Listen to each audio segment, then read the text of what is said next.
will hear a number of different recordings, and you will have to answer questions on what you hear. There will be time for you to read the instructions and questions, and you will have a chance to check your work. All the recordings will be played only once. The test is in 4 sections.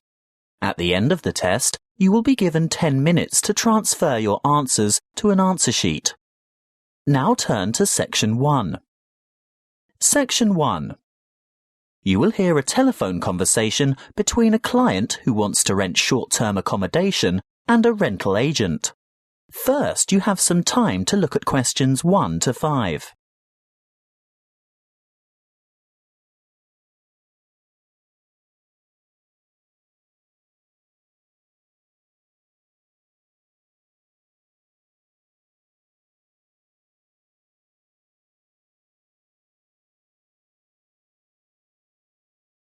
You will see that there is an example that has been done for you.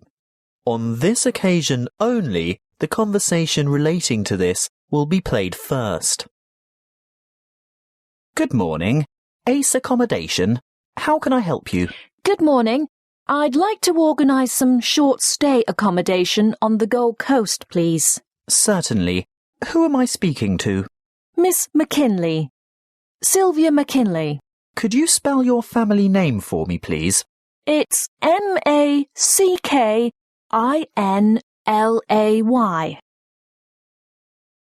The client's family name is McKinley, so McKinley has been written in the space. Now we shall begin. You should answer the questions as you listen, because you will not hear the recording a second time. Listen carefully and answer questions 1 to 5. Good morning. Ace Accommodation. How can I help you? Good morning. I'd like to organise some short-stay accommodation on the Gold Coast, please. Certainly. Who am I speaking to? Miss McKinley. Sylvia McKinley. Could you spell your family name for me, please? It's MACKINLAY. Thank you. And your first name is Sylvia? Yes. Is that with an I or a Y? A Y, the old-fashioned way. That's SYLVIA. Thank you, Miss McKinley. Now, just for our records, can you tell me what country you live in? Of course. It's England, actually. I thought so. Now, when are you coming? Well, at the moment, we're planning on arriving on July the 26th. Oh, the 25th. That's the last day of the public holiday, and it might be difficult to find something available on that date. No, we're coming on the 26th of July. Oh, well, that's fine then. We'll have lots of good places vacant by then, although you wouldn't be able to move in until late afternoon, because our cleaning crew will need time to get everything ready for you. That suits us. Our flight won't get in until early evening anyway. How many of you will there be? Just my sister and myself. And how long do you intend to stay? Oh, only a couple of weeks. We'd like to stay longer, but we'll have to get back to work. So, you're not coming on business then? No, it's just a holiday. Why? What difference does that make? Oh, you'd be surprised. Business people have different needs. You know, wireless internet, even fax machines and photocopiers. No, we won't need any of that stuff. We'll be coming to relax and get away from all that kind of thing. Before you hear the rest of the conversation, you have some time to look at questions 6 to 10.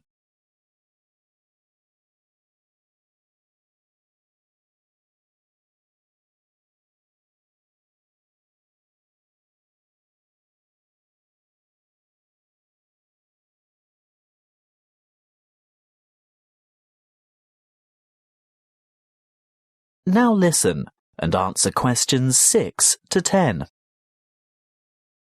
Good. Now, what exactly are you looking for?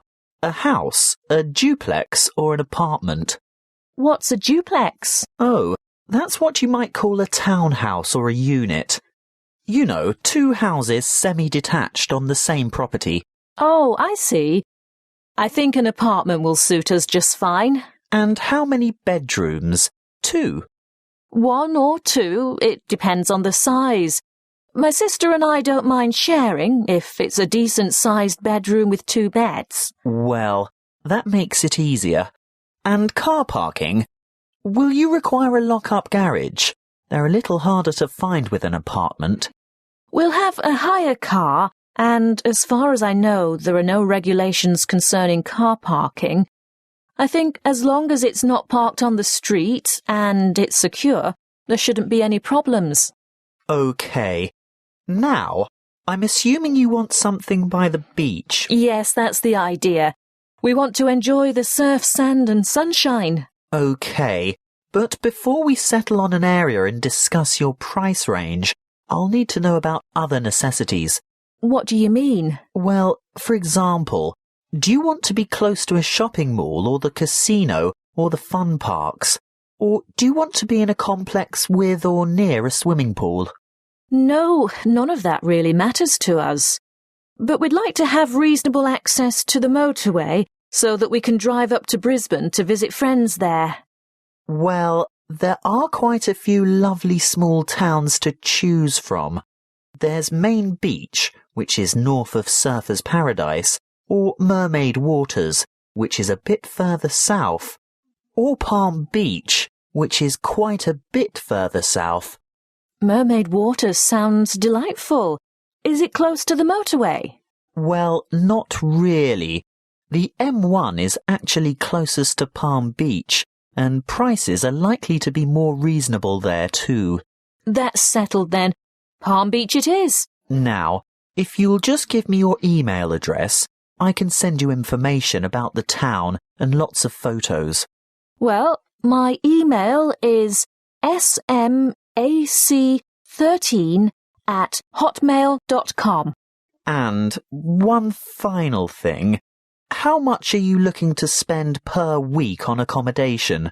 Do you want something at the luxury end of the market? You know, newly redecorated, great views, all the mod cons? Not necessarily. Could we get something clean, comfortable and reasonable for $1,200 a week? Could you stretch that to $1,500 a week? I've got a property in mind that you'll absolutely love, but you'd have to go to $1,500. $1,200 wouldn't cover it. All right then, but that's our top limit. Good.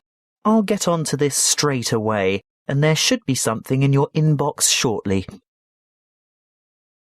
That is the end of section 1.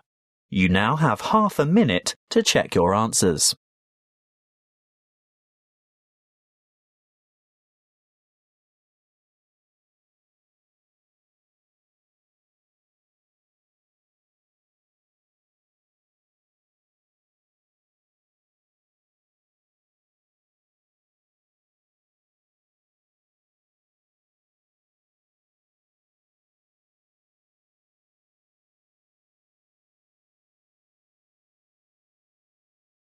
Now turn to Section 2. Section 2. You will hear a member of the Active Outdoor Club talking to a group of interested potential members. First, you have some time to look at questions 11 to 14.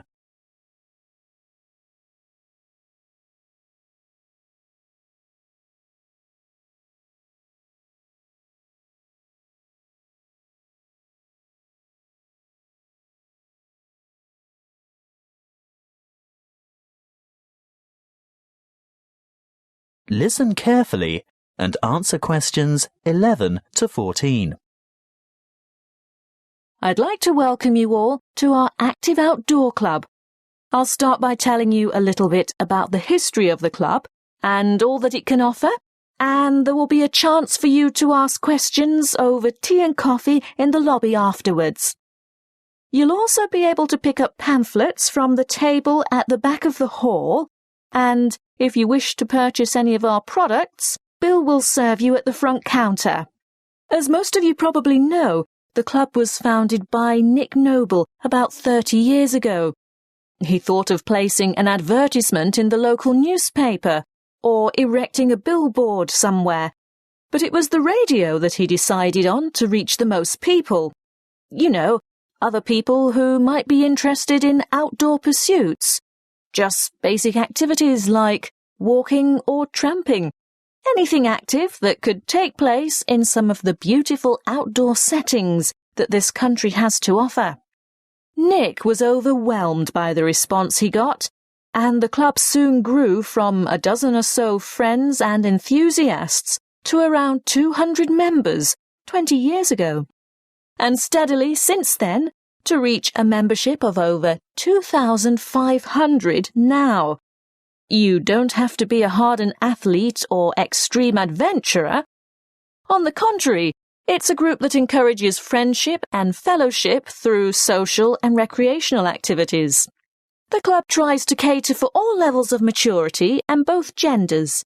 In fact, anyone who has the physical ability and a moderate level of health and fitness to participate in open-air activity on a regular basis. I think our youngest member is a 5-year-old boy and our oldest member is a 75-year-old man. Of course, we have more challenging opportunities for those who are up to it, but all excursions are graded according to level of difficulty, and there will always be something for those families with small children. More about that later. I'm sure you realise that it's part of the focus of the club to ensure that our natural environment is kept as pristine as possible. We all have a keen interest in conservation, and many of our members contribute their time or give a monetary donation to organisations that work to enhance and beautify our natural heritage. Before you hear the rest of the talk, you have some time to look at questions 15 to 20.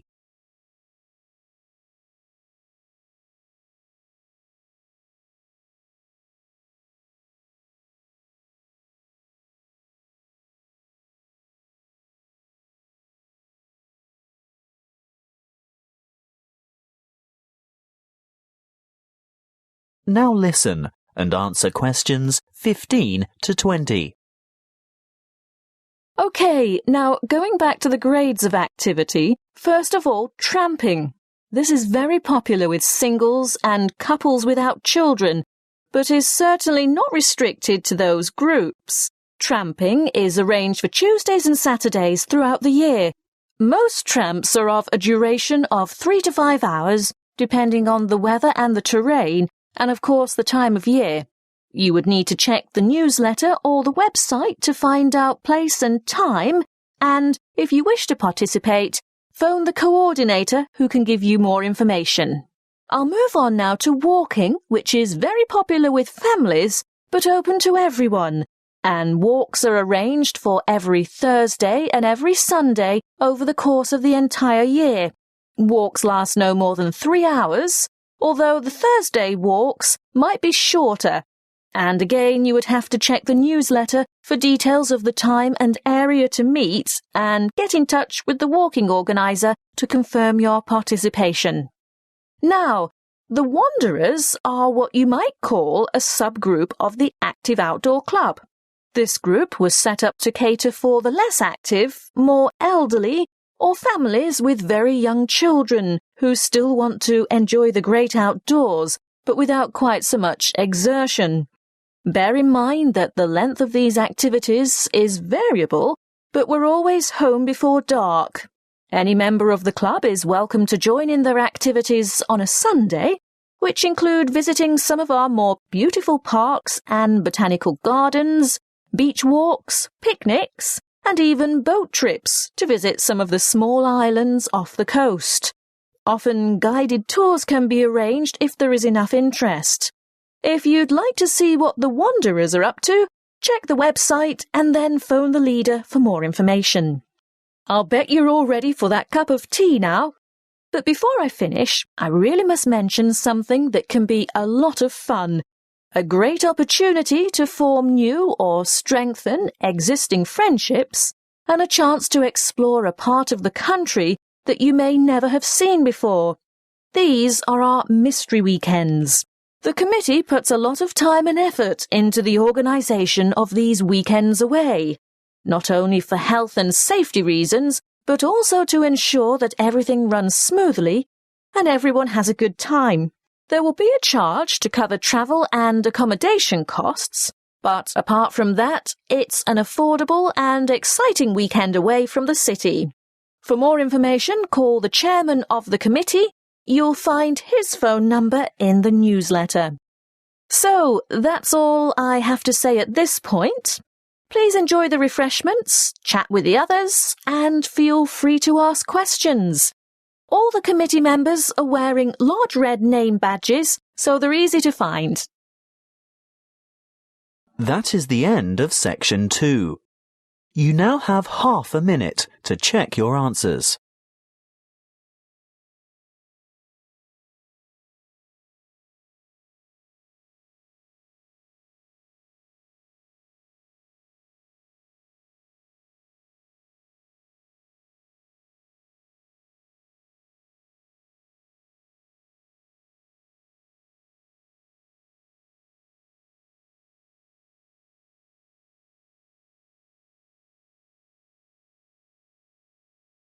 Now turn to section 3. Section 3.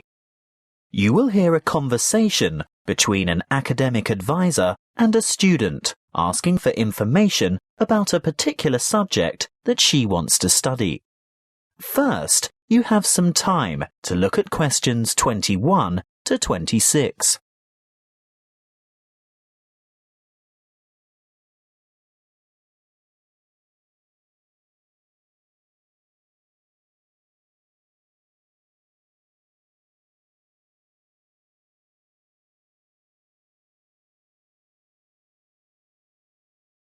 Listen carefully and answer questions 21 to 26. Come in and take a seat. Thank you. Now, you've made an appointment to see me with regard to one of the papers you want to enroll in next semester. Yes, that's right.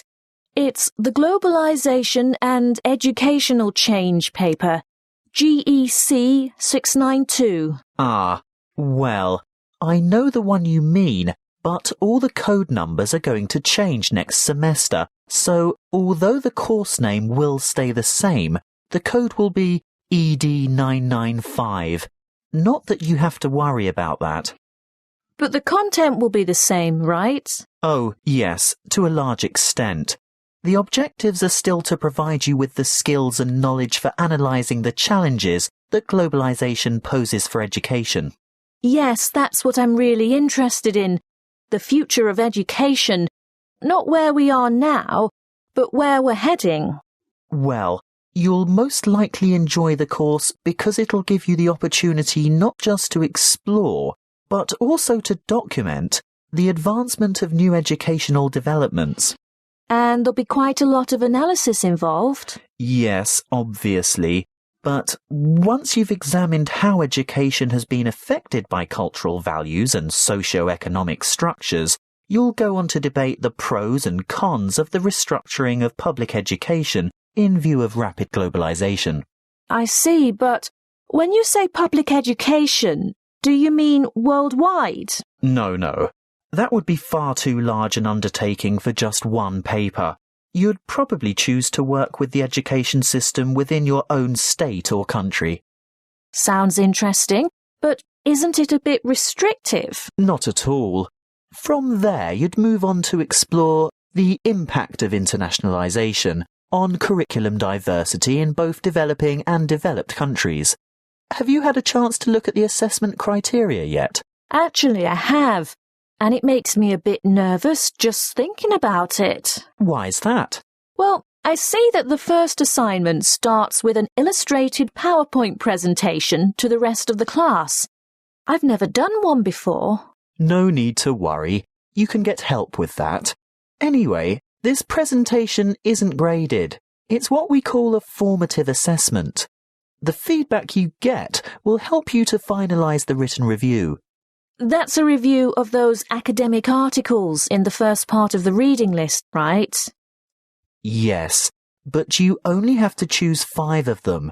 That first assignment is worth 30%. And the second assignment? There are 2 parts to that also, and both are graded. 20 marks will go towards your participation in a seminar, and then there's a 5,000-word essay, which will be graded out of 50. Thanks. Before you hear the rest of the conversation, you have some time to look at questions 27 to 30.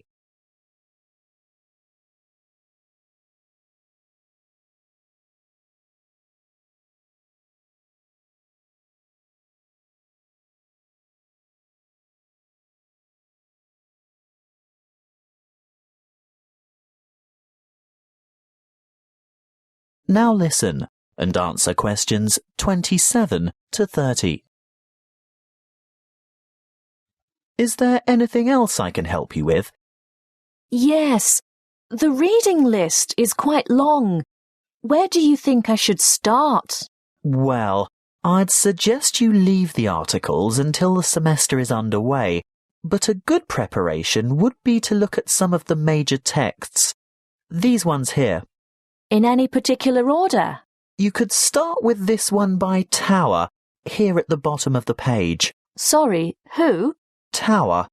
Tower, 2007, Comparative Education. That should give you a good basis.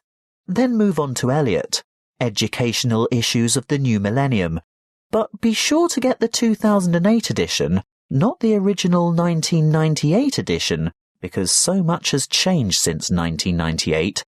The new edition has extensive revisions and a lot of new material. OK, so that's Tower first, then Eliot. I think I could handle a couple more over the summer break. Well, in that case, look for Brown's Education and Globalization, published in 2009. Actually, there are quite a few books by Brown, but I'd start with that one and leave his others till much later. And I'd also really recommend this one here, Globalization and Knowledge Policy by York, published quite recently, in fact, 2010. That is the end of section 3. You now have half a minute to check your answers.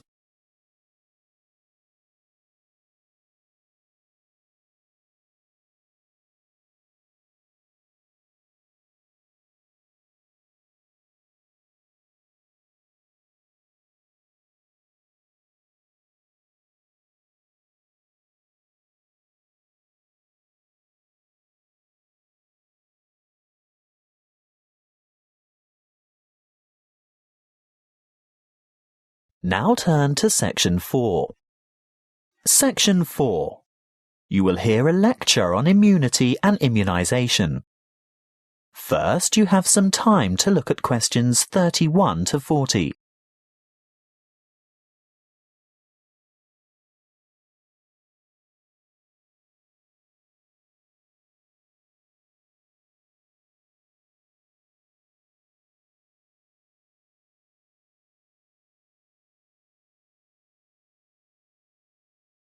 Listen carefully and answer questions 31 to 40. Good afternoon, and thank you for your warm welcome. This will be the first talk in a series of 5 on health interventions, protection and prevention. Could I start by asking for a show of hands? How many of you have had a flu vaccination at the beginning of winter? I thought so. You young ones always think you're indestructible. Well, as you are no doubt aware, disease-spreading germs or pathogens are everywhere.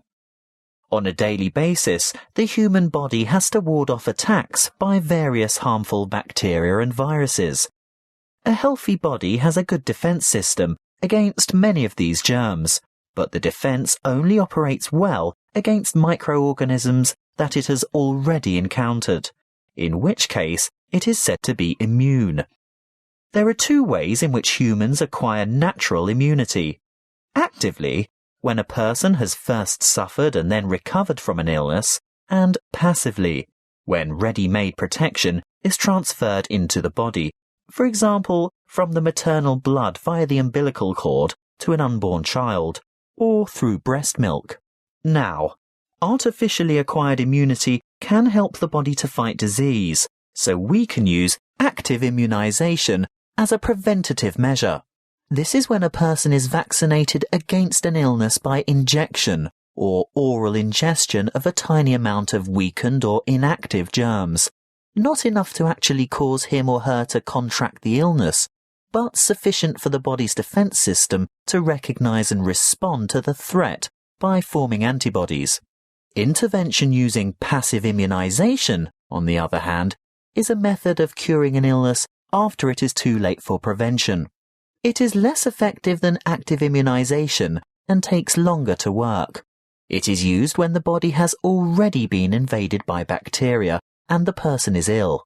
In this case, there is no time for the body to make antibodies of its own, so proteins, usually taken from the blood of animals, are injected to equip the patient with the essential antibodies to combat the particular illness. Let's have a quick look at a bit of history. The discovery of vaccination to boost the body's immune system by making it sensitive to particular disease-causing bacteria was made by an 18th century English doctor called Edward Jenner. He noticed that survivors of smallpox, a common but extremely dangerous disease, never contracted the disease a second time. In other words, they were immune.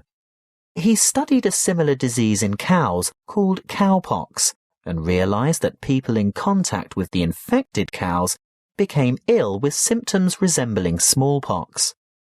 However, this disease was quite mild by comparison, and those who contracted cowpox were then immune to smallpox. He conducted an experiment by injecting a child with a small amount of pus taken from a cowpox pustule. The child subsequently became ill, but soon recovered. Later, he injected the child with pus from a smallpox pustule, and the child did not get sick. He had developed immunity to the more dangerous disease. The antibodies produced to fight the cowpox bacteria had been able to fight off the smallpox bacteria. What are antibodies? Well, antibodies are made by white blood cells called B lymphocytes, and this is done in response to the presence of antigens, or other bacterial toxins, which have been released by the microorganisms, what we commonly refer to as germs, that have invaded the body.